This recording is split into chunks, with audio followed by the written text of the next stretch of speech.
자, 이번 시간은 268페이지고요. 7번 문제부터 문제를 풀겠습니다. 네. 국토교육법상 도시공관리계획에 관한 설명으로 틀린 것은 1번 도시공관리계획 결정의 효력은 벌써 오늘 네 번째 나오죠. 그렇죠. 후속조치로서 지형도면 고시를 한 날 그 결정의 효력이 발생합니다. 용도지구의 지정은 도시공관리구로 결정을 한다. 정확하고요.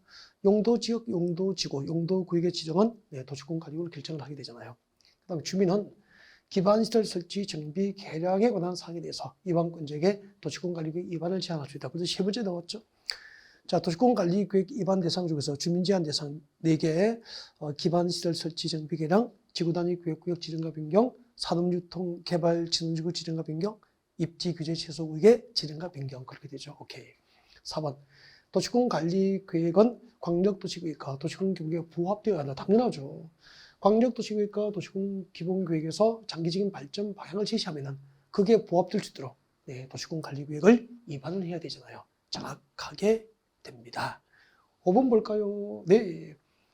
5번 도시공관리계획 결정, 도시공관리계획을 초속기 위반해야 될 필요가 있으면 상위계획인 광역도시계획 수립과 도시공기본계획 수립할 때 함께 도시공관리계획 위반할 수 있게 됩니다. 5번은 좀 낯설더라도 알고 있어야 됩니다. 네. 본래는 광역도시계획 수립하고, 그죠? 광역도시계획 수립하고, 그리고 도시군기본계획 수립하고, 그리고 거기에 맞도록, 그 도시군기본계획 지침에 맞도록 도시군관리계획을 위반하는 게 원칙인데, 조속하게 도시군관리계획 위반이 필요한 경우에는 상위계획인 광역도시계획과 도시군기본계획 수립할 때 도시군관리계획을 함께 위반할 수 있다. 그런 뜻이고요. 네. 다 맞죠? 정답은 1번인데 제가 아까 이걸 못 봤네요. 여러분, 도시공관리계획 결정의 효력은 언제 발생합니까? 후속조치로서 지형도면 고시를 한 날 그 결정의 효력이 발생합니다. 다음 날이 아니잖아요. 그죠? 지형도면 고시를 한 날 정책 결정의 효력이 발생합니다. 그래서 틀린 것은 1번이 정답이고 나머지는 전부 맞았죠. 네. 자, 이제 반복된 문제가 많이 나오죠. 그 다음에 8번 문제 보겠습니다. 국토교육법상 주민이 도시공관리계획 위반을 제한할 경우에 관련된 설명으로 틀린 것은 1번 도시공관리계획 위반이 제한을 받은 자는 제한자와 협의해서 그 제한된 도시공관리계획 위반과 결정에 필요한 비용 그 전부나 일부를 제한자에게 부담시킬 수 있습니다. 오케이. 제한서에는 도시공관리계획 도서뿐만 아니라 계획설명서도 함께 첨부가 되어야 됩니다. 그리고 제안을 받은 자는 처리 결과를 제안자에게 알려야 됩니다. 제안일로부터 며칠 내에 알려야 되죠? 45일 내에. 도시공관리계획 위반 제안일로부터 45일 내에 반영 여부를 통보하게 되잖아요. 4번 산업유통개발진흥지구의 지정과 변경에 관한 사항은 위반 제한 대상에 해당하지 않는다가 아니고 해당한다. 기반시설 설치, 정비, 개량, 지구단위 계획구역 지정과 변경, 그리고 산업유통개발진흥지구 지정과 변경은 주민제한 대상 맞잖아요. 4번이 답이구나. 5번 도시공관리계획 위반을 제한하려는 자는 그 제한하려는 자가 토지 소유자 동의를 받아야 하는 경우 국공유지는 동의 대상 토지 면적에 제외가 됩니다. 맞습니다. 네. 여러분 그 도시공관리계획 위반을 제한할 때 기반시설 설치, 정비, 개량을 제한할 때는 제한 대상 지역 토지 면적 5분의 4 이상의 토지 소유자의 동의를 얻어야 되잖아요. 나머지 제한 대상은 전부 대상 지역 토지 면적 얼마죠? 3분의 2, 3분의 2 이상의 토지 소유자의 동의를 요하게 되죠. 이것만 꼭 외우면 돼요. 기반시설 설치 정비 개량은 대상 지역 토지 면적 5분의 4 이상의 토지 소유자의 동의를 요하고 나머지 제한 대상은 대상 지역 토지 면적 3분의 2 이상의 토지 소유자의 동의를 넣으면 주민 제한이 가능하다. 그렇게 보시면 되는 거죠. 그래서 5번 이게 나온 거예요. 도시공관리계획 위반을 제한할 때는 제한하려는 자가 토지 소유자의 동의를 받아야 하는 경우 국공유지는 동의 대상 토지에서 포함되지 않습니다. 제외된다는 것 중요한 지문이네요. 네, 8번까지 해드렸죠. 9번 문제 보겠습니다. 9번 문제. 자, 주민이 도시공관리계획 위반을 제한할 때 요구되는 제한사항별 동의 요건입니다. 동의 요건 금방 했잖아요. 기반시설 설치 제한만 대상 토지 면적 5분의 4 이상의 토지 소유자의 동의를 요하고 나머지는 전부 대상 토지 면적 3분의 2 이상의 토지 소유자의 동의를 요하게 됩니다. 여러분 이 부분 있죠. 이 부분은 이제 29회 기출문제인데 약간 개정이 돼서 개정돼가지고 제한을 위한 동의 요건 규정이 없다가 아니고 바꿔줍니다. 네, 이 경우도 3분의 2 이상입니다. 제한 대상 토지 면적 3분의 2 이상, 3분의 2 이상의 토지 소유자의 동의를 요하게 됩니다. 그래서 외우기 쉽잖아. 기반시설 설치, 정비, 개량 제한만 5분의 4. 나머지는 전부 3분의 2 이상의 토지 소유의 동의를 요한다라고 기억해버리면 되는 거예요. 쉽죠. 참 쉽죠. 자, 이렇게 하시고 10번 보겠습니다. 10번. 국토교육법상 도시군 관리구역 결정권자가 다른 것은 결정권자. 아까 한번 복습했죠? 한 번 더 해요. 자, 그래서 자, 고개를 드시고요. 자, 가끔씩 이제 이렇게 한 번씩 더 같이 핵심을 정리해야 되죠. 여러분, 도시군 관리구역 결정권자는 진짜 외우고 있어야 됩니다. 도시군 관리구역 결정권자. 오늘 두 번째 정리하고 있어요. 자, 여기 보시고 같이 원칙적으로 누가 결정하죠? 시도지사, 대도시장입니다. 시도지사, 대도시시장. 위반된 도시군 관리구역은 시도지사, 대도시장이 결정함이 원칙인데 지방구수가 결정하는 경우도 있잖아요. 지방군수가 직접 결정할 수 있는 대상이 뭐죠? 시장군수가 위반한 지구단위 계획구역의 지정과 변경, 지구단위 계획 수립과 변경에 관한 도시군 관리구역은 시장군수가 직접 결정하잖아요. 이렇게 위반된 도시군 관리구역은 시도지사, 대도시장이 결정하는 원칙인데 예외적으로 국토교통부 장관이 결정할 수 있는 대상이 있죠. 세 개는 외우라고 했잖아요. 그죠? 이것도 지금 세 번째 외우는 겁니다. 국토교통부 장관이 위반한 도시군 관리구역은 국토교통부 장관만 결정할 수 있어요. 개발제한구역 지정과 변경을 위한 도시군 관리구역은 국토교통부 장관만 지정과 변경을 결정할 수 있어요. 그리고 국가계획과 연계된 시가와 주정구역의 지정과 변경을 위한 도시군 관리구역은 국토부 장관이 결정할 수 있죠. 수산조업 보호구역 지정과 변경을 위한 도시군 관리구역은 해양수산부 장관이 결정하게 됩니다. 다 했잖아요. 같이 볼까요? 개발제한구역 지정에 관한 도시군 관리구역 누가 결정하죠? 국장. 도시자연공원구역의 지정과 변경은 누구죠? 시도지사. 대도시시장이 지정합니다. 시도지사, 대도시시장. 국가계획과 관련되어 국토부 장관이 위반한 도시군 관리구역은 당연히 국토교통부 장관이 위반한 것은 국토부 장관만 결정할 수 있잖아. 국가계획과 연계하여 시가와 주정구역 지정이 필요한 경우 도시군 관리구역도 국토부 장관이 결정하잖아. 둘 이상의 시도입니다. 시도 관할구역에 걸쳐 지정되는 사업계획 중에서 도시군 관리구역을 결정해야 될 사항이 있을 경우에는 국토교통부 장관이 도시군 관리구역 위반을 하고 국토교통부 장관이 위반한 것은 누가 결정합니까? 국토교통부 장관이 직접 결정하게 됩니다. 그래서 전부 국토교통부 장관인데 아까 2번만 시도지사, 대도시장이니까 2번이 정답이 되죠. 여러분 기출문제 정말 이렇게 잘 풀고 있으면요. 관련된 핵심을 정리해가면서 잘 풀고 있으면은 기출문제 풀이만 잘해도 진짜 합격할 점수 50점은 넘어갈 거예요. 진짜. 조금 부족한 부분은 기본서 보충하시고 하시면. 다음에 11번. 도시군 관리 계획 등에 관련된 설명으로 옳은 거. 11번. 옳은 걸 찾아야 됩니다. 시가와 주정구역 지정에 관한 도시군 관리계획 결정 당시 승인을 받은 사업가 공사에 이미 착수한 자가 기득권을 보고 왔잖아. 착수한 자는 신고 없이 틀렸잖아. 아까 시가와 주정구역 지정을 결정 고시할 당시 이미 사업가 공사에 착수한 자는 그 결정 고시로부터 몇 개월? 3개월 내에 관할 시청 인증에 착수한 사업가 공사 등을 신고하면은 신고한 사업가 공사를 계속할 수 있도록 기득권 보호를 받을 수 있다고 했잖아. 1번 틀렸고. 2번 국가계획과 연계하여 너무 많이 나오죠. 국가계획과 연계하여 시가와 주정구역의 지정이 필요한 경우에는 국토교통부 장관이 직접 도시군 관리를 결정할 수 있다. 정확하죠? 오케이. 네, 맞게 됩니다. 그래서 2번이 정답이 됩니다. 도시군 관리계획 위반을 제한받는 자는 그 도시군 관리계획 위반과 결정에 필요한 비용을 제한적으로 부담시킬 수 있다. 도시군 관리계획 위반과 결정에 필요한 비용, 그 전부나 일부를 제한적으로 부담시킬 수 있죠. 계속 출제된 기출지문은 계속 반복되지 보니까. 기출지문은 중요한 것은 계속 반복을 출제된다.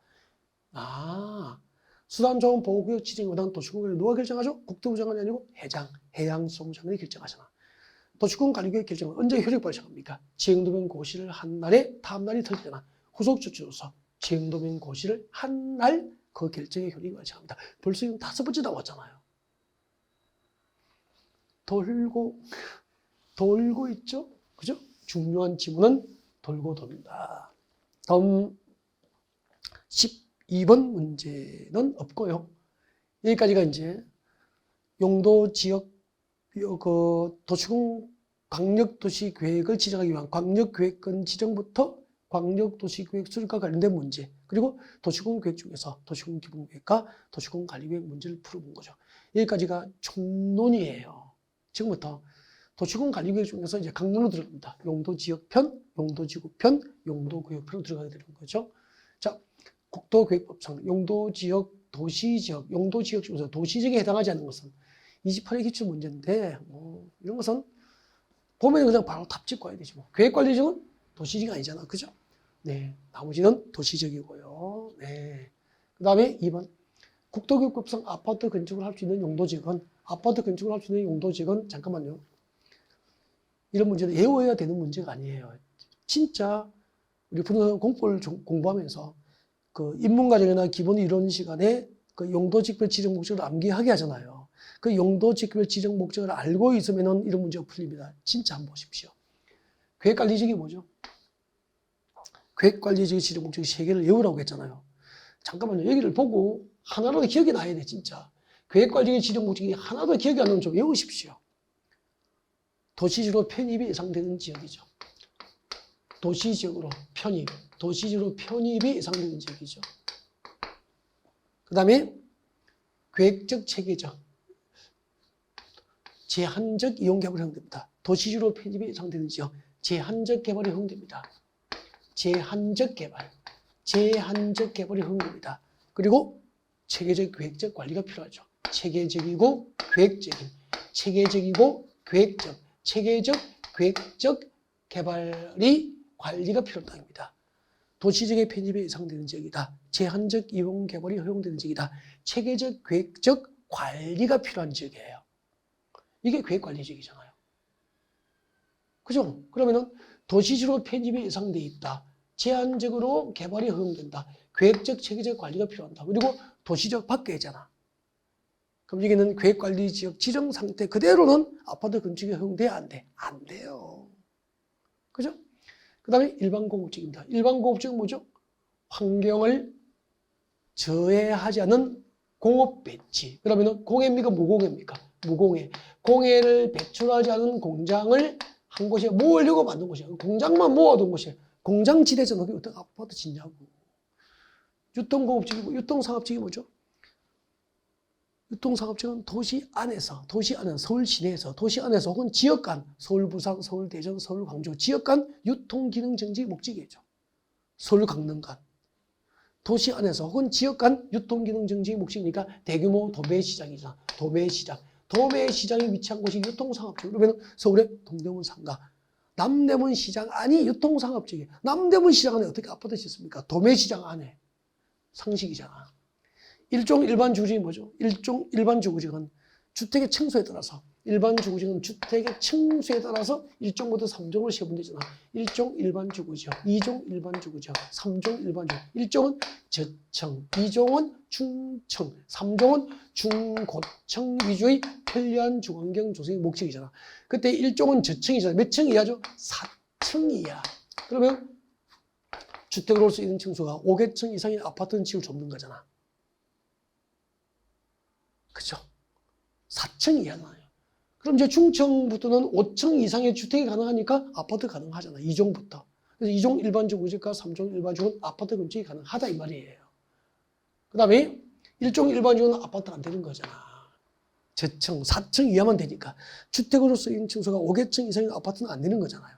그 다음에 전용주거지역. 전용주거지역은 제1종 전용주거지역과 제2종 전용주거지역이잖아. 제2종 전용주거지역. 1종 전용주거지역 지정 목적이 뭐죠? 단독주택 중심의 양호한 주거환경 보호가 목적이잖아요. 그래서 그 동네는 단독주택 위주로 건축을 해야 되는 거야. 그게 아파트 지어버리면 건축된 단독주택의 조망권과 일조권을 다 망쳐놓을 거 아니에요. 그래서 아파트 안 되는 거죠. 그 다음에 2종 일반 주거지역은 뭐죠? 공동주택 중심의 양호한 주거환경 보호가 목적이니까 공동주택 대표 아파트는 당연히 건축이 가능하죠. 그래서 아파트 건축이 가능한 용도지역은 5번이 정답이잖아요. 그러니까 용도지역별 지정 목적을 알고 있으면 풀리는 문제예요. 그래서 여기서 우리는 무엇을 느꼈죠? 21개 용도직별 지정 목적을 지금 당장 암기를 다시 점검하시라고. 여기서 정답 찍고 넘어가면 안 돼요. 필기 하나 하세요. 거기 271페이지 맨 밑에 필기하세요. 참고 적으세요. 아파트 건축 X 적으세요. 아파트 건축 X. 아파트를 건축할 수 없는 용도지역이죠. 아파트 건축을 할 수 없는 용도지역. 아파트 건축 X라고 적으십시오. 네. 아파트 건축 X. 아파트 건축을 할 수 없는 용도지역. 제1종. 제1종이 들어가면 아파트 건축이 안 되는 거야. 1종 전용주거지역과 1종 일반 주거지역은 아파트 지을 수 없잖아요.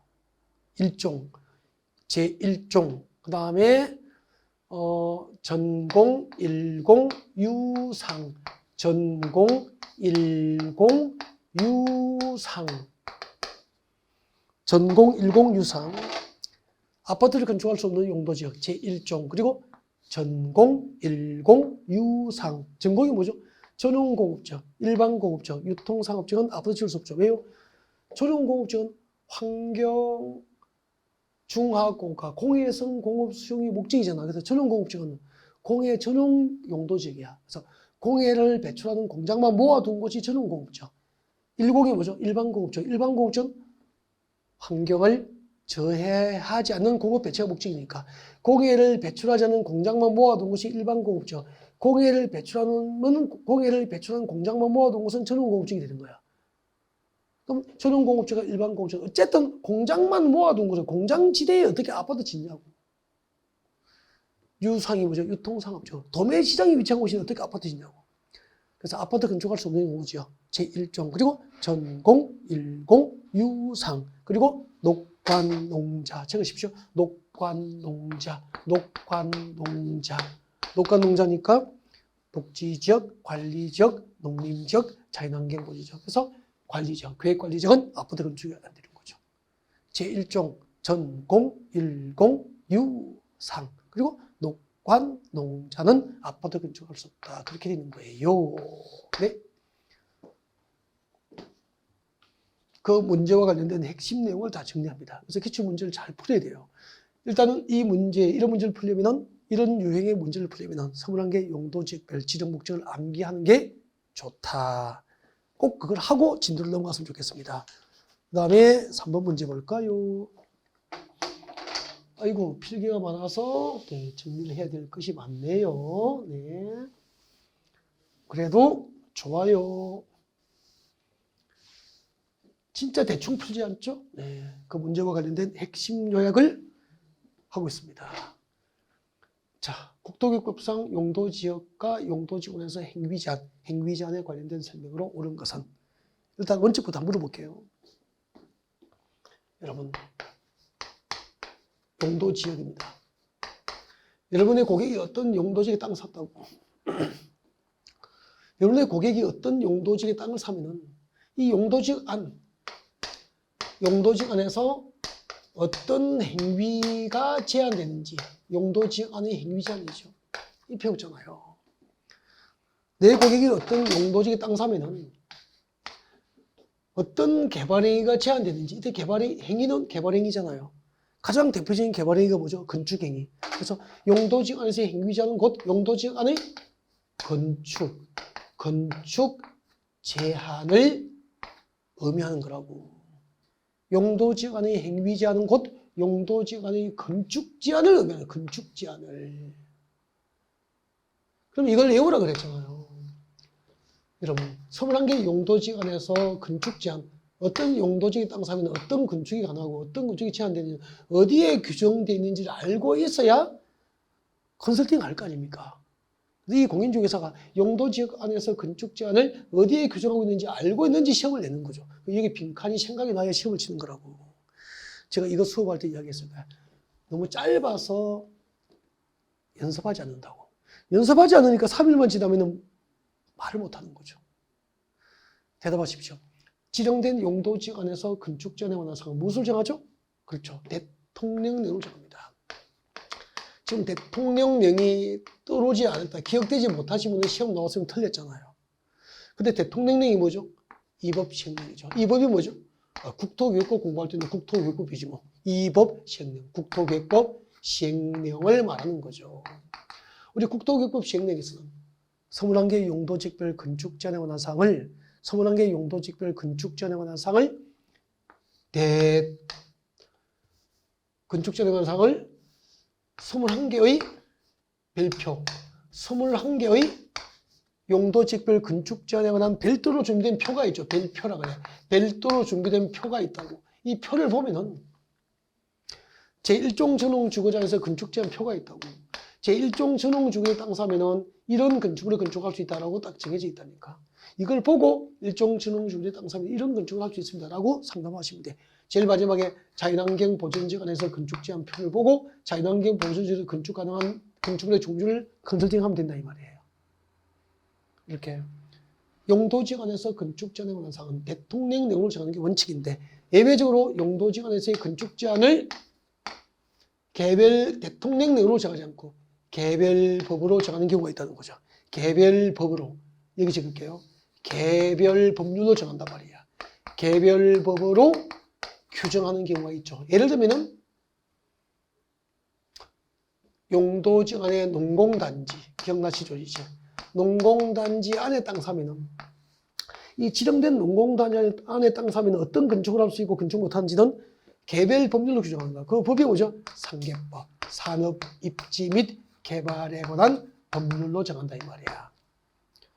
농림지역 안에 농업진흥지역은 건축 제한이 농지법에 의해서, 농림지역청 보존산지는 산지관리법, 농림지역 안에 초지는 초지법 기억나죠? 이 개별법에 관한 건축 제한은 암기를 하셔야 돼요.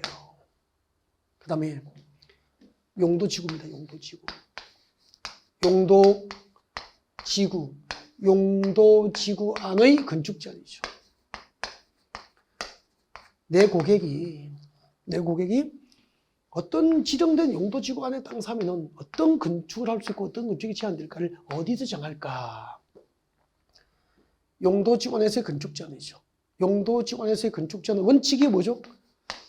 대답 못 하시면은 저 실망할 거예요. 저 삐져버릴 거예요. 설마 삐져라 그렇게는 안 하셨죠? 자, 용도지구 안에서의 건축 제한은 도시군 계획 조례로 정합니다. 대답하셨을 것으로 저는 믿습니다. 도시군 계획 조례로 정한다는 거죠. 조례. 여러분 태어나자마자 천성적으로 프로야구 세계적인 프로야구 선수가 된 사람은 없잖아요. 다 후천적으로 연습의 결과가 프로를 만들잖아요. 합격생도 프로는 연습합니다. 연습.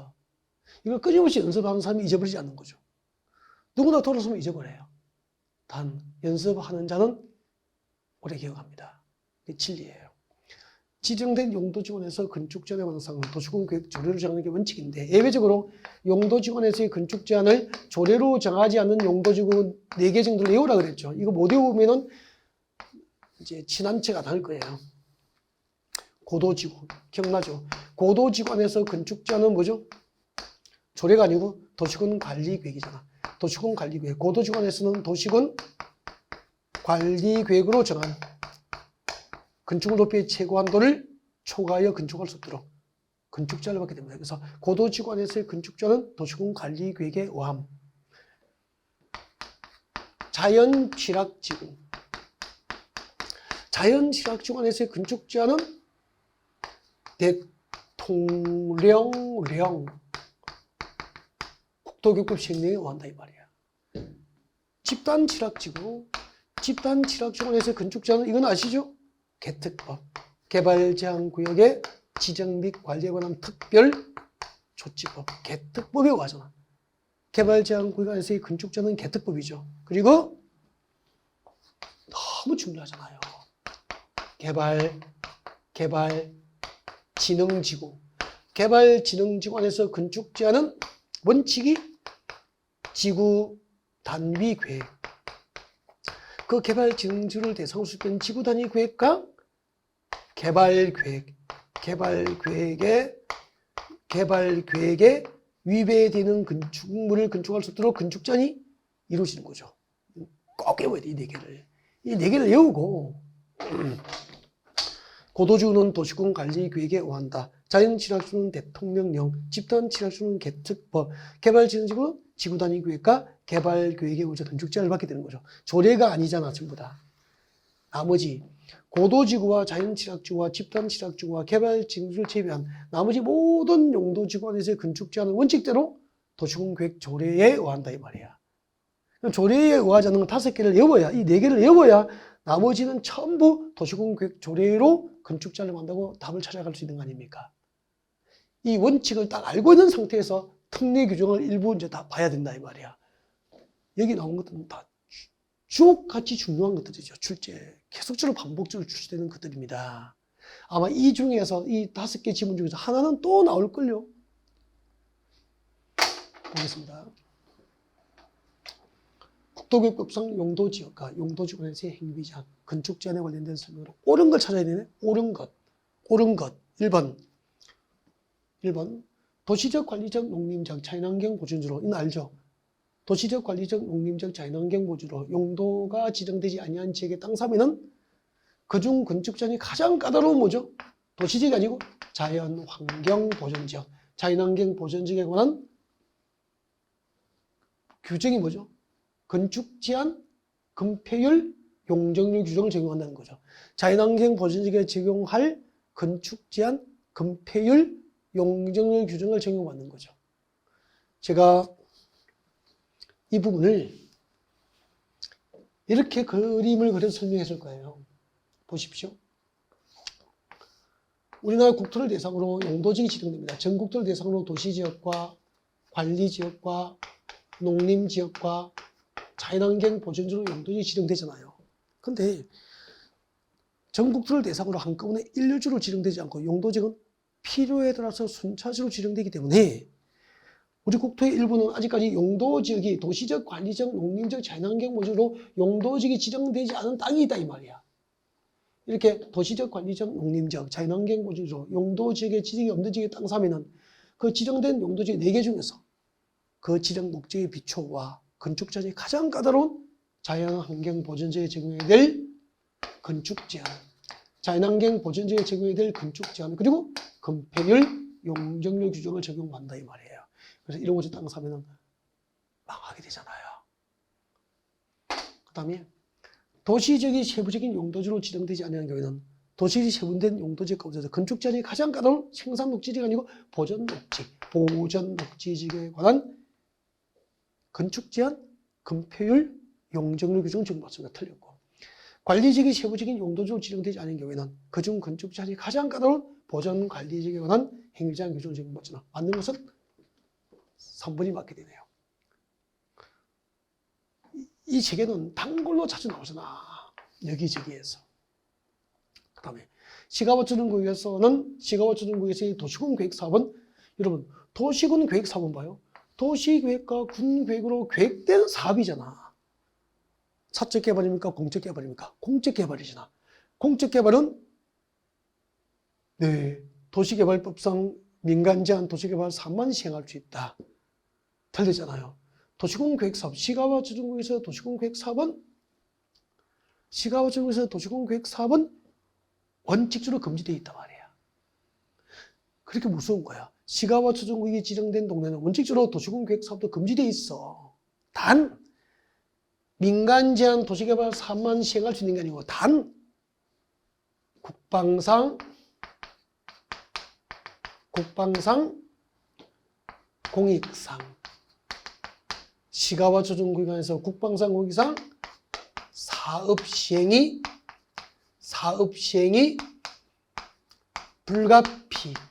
불가피한 것, 국방상 공익상 사업 시행이 불가피하고 관계 중앙행정기관장의 요청이 있고 시가와 국토교통장관이 시가와 조정구역 지정 목적 달성에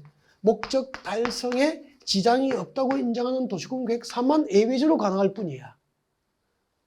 그래서 시가와 조정구역에서 도시군 계획 사업은 원칙적으로 금지되어 있지만 이게 틀린 거잖아. 도시개발법상 민간 제한 도시개발 사업이 가능한 게 아니고 국방상 공익상 사업 시행이 불가피한 것 중에서 국방상 공익상 사업 시행이 불가피한 도시군 계획 사업 중에서 관계 중앙행정기관장의 요청이 있고 국토교통 장관이 시가와 조정구역 지정 목적 달성에 지장이 없다고 인정하는 도시군 계획사만 예외적으로 가능하다 이 말이야.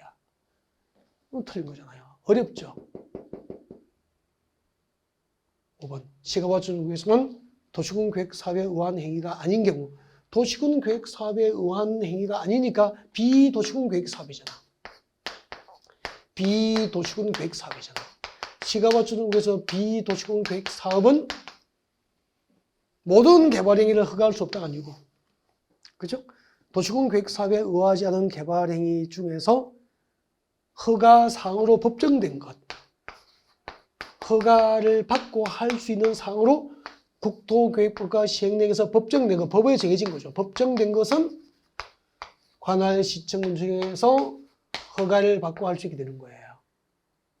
그래서 시가와 조정구역에서는 도시군 계획 사업에 의한 행위가 아닌 경우 모든 개발 행위는 허가될 수 없다가 아니고 일부 허가 사항에 한하여 관할 시청구조도 허가를 받고 개발할 수 있게 돼요. 그래서 4번, 5번을 다시 한번 정리해 볼까요? 상당히 난이도 어렵구나. 오늘 강의를 들으면서 여러분이 느끼게 될 게 있습니다.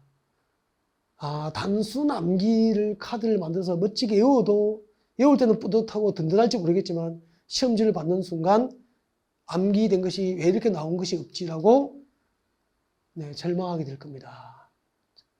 요즘 문제가 그렇게 안 나와요. 쉽게. 그래서 전반적으로 좀 기본수를 많이 듣고 이해하고 문제를 찬찬히 좀 깊고 넓게 이해하면서 풀어야 돼요.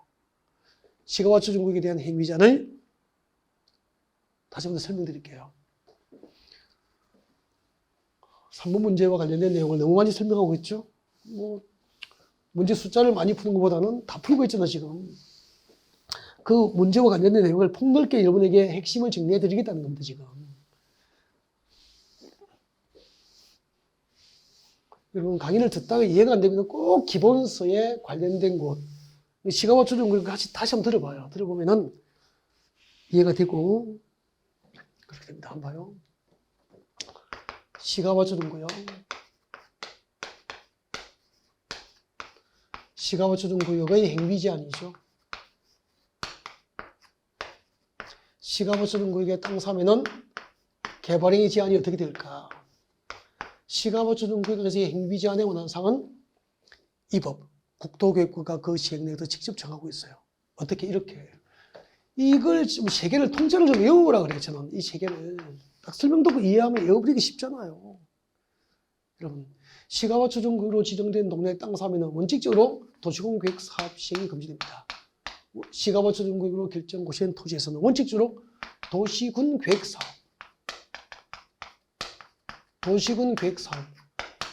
도시군계획 사업 시행이 유보됩니다. 유보. 그때 유보 기간은 시가와 조정구역에서 시가와 유보 기간은 5년 이상 20년 사이에서 도시군관리구로 결정하잖아요. 그 유보 기간 동안 도시군계획 사업 시행도 유보된다, 금지된다니까. 이게 원칙이라. 그때 이제 도시군계획 사업은 세 가지가 있잖아. 오늘 첫 시간에 문제 풀었죠. 국토교육법상 도시군계획시설 사업과, 도시개발법상 도시개발사업과, 도시 및 주거환경 정비 사업은 도시군계획 사업이고, 시가와 조정구역에서는 이 도시군계획 사업도 그 시행이 유보되는 게 원칙이라. 단 예외가 있어. 도시군계획 사업 시행이 유보되는 게 원칙인데 단 아까 했잖아요. 국방상, 공익상, 시가와 조정구역에서 국방상, 공익상 사업 시행이 불가피한 것. 국방상, 공익상, 시가와 조정구역에서 사업 시행이 불가피한 것. 사업 시행이 불가피한 것. 불가피한 것. 이때 그것이 뭐지? 도시군계획 사업이잖아. 국방상, 공익상 사업 시행이 불가피한 도시군계획 사업 중 관계 중앙행정기관장의 요청이 있고 국토교통장관이 시가와 조정구역 지정 목적 달성에 지장이 없다고 인정한 도시군계획 사업에 한하여 예외적으로 가능한 거야. 시가와 조정구역에서 예외적으로 가능한 도시군계획 사업은 국방상, 공익상 사업 시행이 불가피하고 관계 중앙행정기관의 요청이 있고 국토교통장관이 시가와 조정구역 지정 목적 달성에 지장이 없다고 인정하는 도시군계획 사업에 한하여 예외적으로 적용되는 거예요. 그럼 이거 문제 한번 보시라고. 시가와 조정구역에서 도시군계획 사업은 도시개발법상 민간 제한 도시개발 3만 가능한 예외적으로 허용되는 게 아니고 또 이 부분이 틀렸잖아요. 이 자리에 뭐가 들어가야 되죠? 시가와트 전공에서의 도시공계획 사업은 도시개발법상 민간 제한 도시개발 3만 시행할 수 있는 게 아니고 국방상 공익상 사업 시행이 불가피하고 관계 중앙행정기관의 요청이 있고 그 지정 목적 달성에 지장이 없다고 인정한 도시군 계획 3만 예외적으로 가능한 거예요. 그게 틀렸다 이 말입니다. 그리고 시가와트 전공에서 비도시군 계획 사업은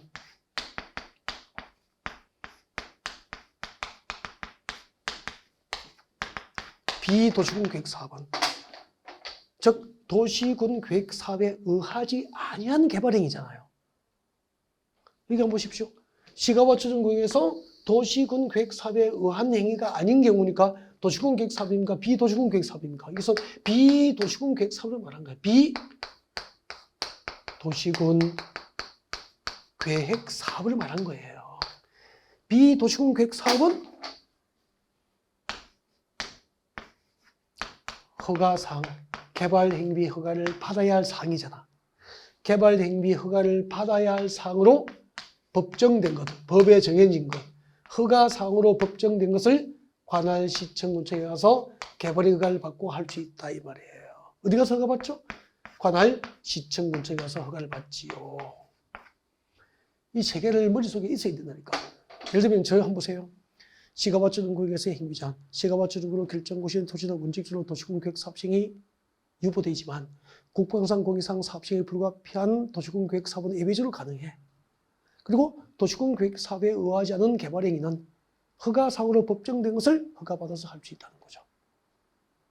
이 정도 머릿속에 틀을 잡고 있어야 이런 문제에 대한 접근이 가능하다 이 말이에요. 그러면 28회 때 5년 전의 문제가 이렇게 정도 수준인데 기본서에 제가 밑줄 그대로 설명드린 것을 많이 읽어야 됩니다. 기본서 읽은 해독수가 이렇게 해독수가 쌓여야 돼. 한 번 보고, 두 번 보고, 세 번 보고, 네 번 보고, 다섯 번 이렇게 쌓여야 된다니까. 진짜 서무분 아니더라도 최소 마지막 홀토보는까지 한 10번 정도는 보고 시험장에 가시면 돼요. 그래야 이 분야의 전문가가 되고 합격은 물론이고 전문가가 되고 그렇게 되는 거죠.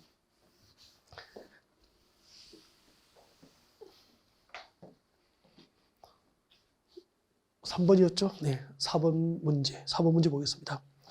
국토교육법상 용도지역, 국토교육법상 용도지역, 국토교육법상 용도지역에 관한 설명을 옳은 것은 저층주택 중심의 편리한 주거환경 조성을 위해서 필요한 지역은 제2종 전용주거지역이다. 여러분, 일반 주거지역은 주택의 층수에 따라서 1종부터 3종까지 세분됩니다. 1종이 뭐죠? 저층, 1종이 저층, 2종이 중층, 3종이 중고층 위주의 편리한 주거환경 조성이 목적이잖아요.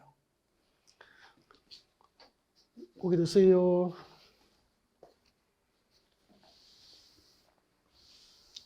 제가 말씀드렸죠. 문제만 줄줄 읽어서 해설하는 게 아니고 그 문제와 관련된 문제 해결을 위한 핵심 요약을 다 해드리겠다고.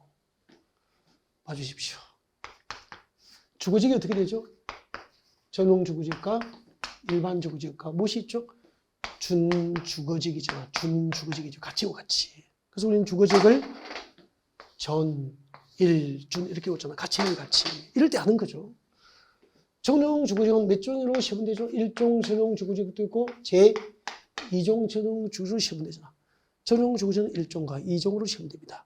그리고 일반주거지역은 주택의 층수가 분류 기준이야. 층수를 기준으로 제1종 일반주거지역, 2종 일반주거지역, 3종 일반주거지역, 그리고 준주거지역 있잖아요. 1종 전용주거지역이 뭐죠? 단독주택 중심. 2종은 공동주택 중심의 양호한 주거 환경 보호를 목적으로 지정하잖아. 그래서 전용주거지역이 무엇입니까? 라고 물으면 이렇게 하라 그랬죠. 양호한 주거 환경 보호를 목적으로 하면은 전용주거지역이 되는 거야. 그 중에서 단독주택 중심의 양호한 주거환경 보호를 목적으로 하면 1종, 공동주택 중심의 양호한 주거환경 보호를 목적으로 하면 2종이 되는 거잖아요. 1종 일반적인 주택의 층수에 따라서 1종부터 3종까지 세우는데 1종이 뭐죠? 저층. 오늘 두 번째 합니다. 2종이 뭐죠? 중층. 3종이 뭐죠? 중고층. 중고층 위주의 양호가 아니고 뭐죠? 편리한 주거 환경을 조성하는 게 목적이다. 목적. 편리한 주거 환경을 조성한다 이 말이에요. 그러면 양호한 주거 환경 보는 목적하면 정용주거죠. 편리한 주거 환경 조성 목적은 일반주거죠. 일반주거는 편리해야 되니까 일상생활에 편리한 것. 역세권, 아파트, 주택지가 일종이에요.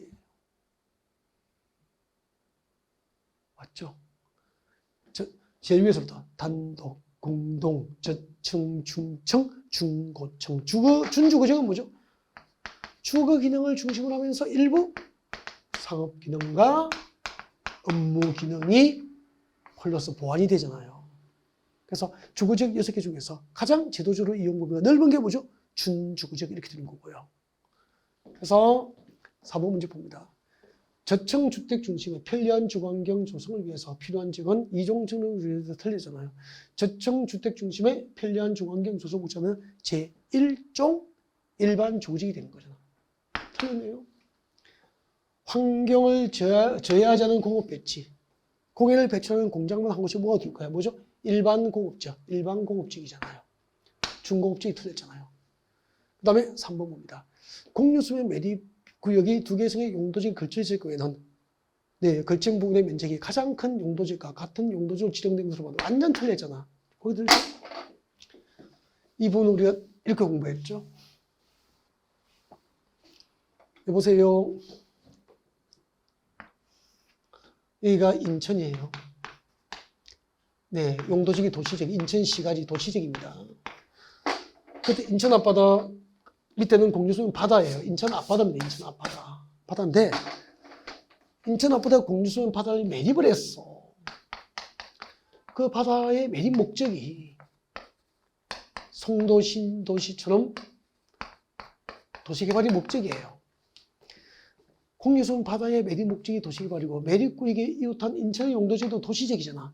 바다의 매립 목적과 매립구역의 이웃 용도지역의 지정 목적이 같으면은 이 매립구역에 속할 용도지역을 지정할 때 특례로서 도시공관리구역으로 위반하여 결정하지 않고 매립의 준공인가일부터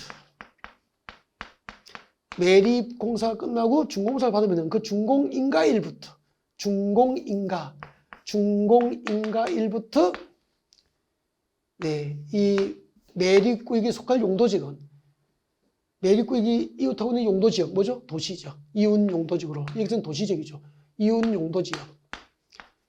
용도지역으로 지정된 것으로 본다 이 말이야. 근데 여기는 도시적이에요. 오른쪽은 생산관리적이에요. 밑에는 공유수면 바다인데 이렇게 매립을 했다고. 매립구역이 왼쪽은 도시적, 오른쪽에는 생산관리적 두 개의 용도지역을 걸치게 되잖아요. 이럴 경우에는 이 매립구역에 속할 용도지역을 지정할 때 특례가 허용되지 않기 때문에 원칙대로 도시공관리구역으로 매립구역에 속할 용도지역을 결정해서 고시를 해야 되는 거예요. 그 다음에 바다의 밑에는 공유수면 바다입니다. 공유수면 바다입니다. 위에는 농림지역이에요. 보존가치가 있는 산지가 있고 청담, 가송 등 농림지역이라고. 이번에는 농림지역 앞바다를 매립이 됐고요. 매립의 목적이 도시개발이에요.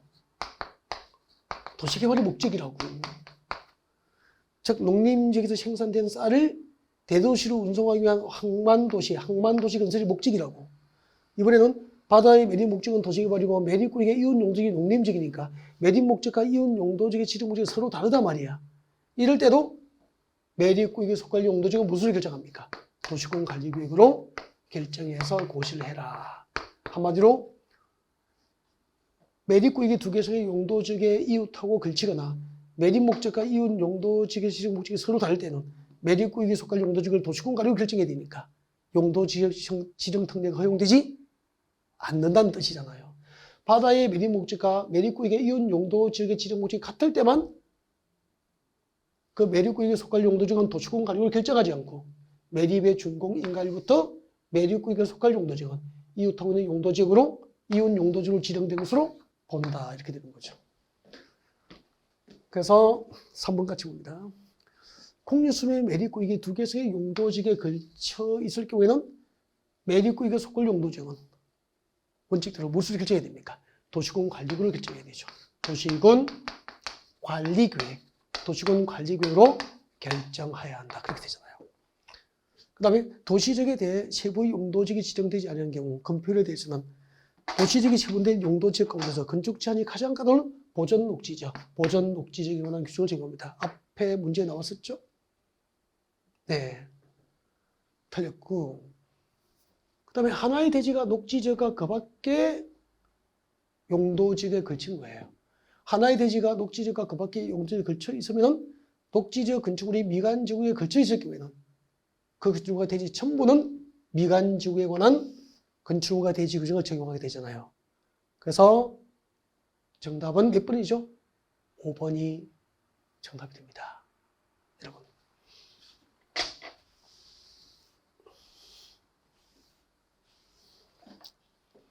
여러분. 한 개의 대지가 두 개의 용도지에 걸치게 되는데 건축물의 일부가 어디에 걸쳐버렸죠?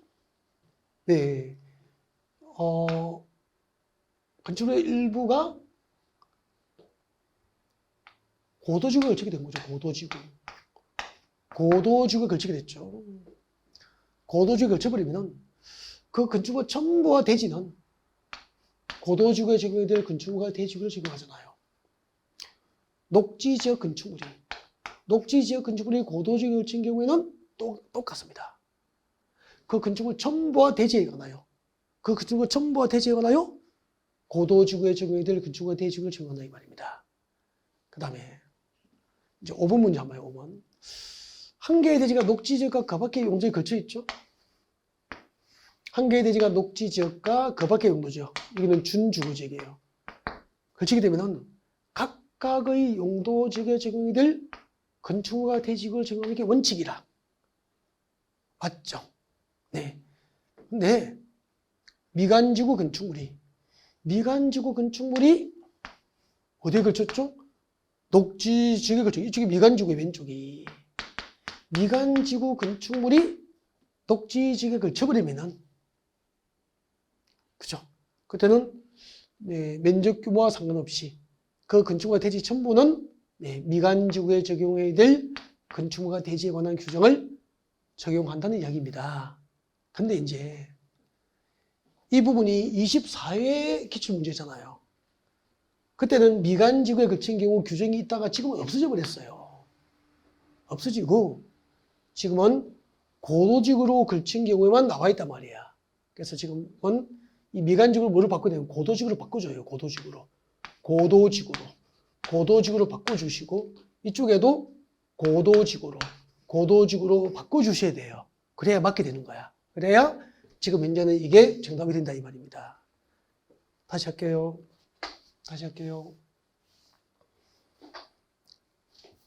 한 개의 대지가 두 개의 용도지역에 걸쳤어요. 어디에 걸쳤죠?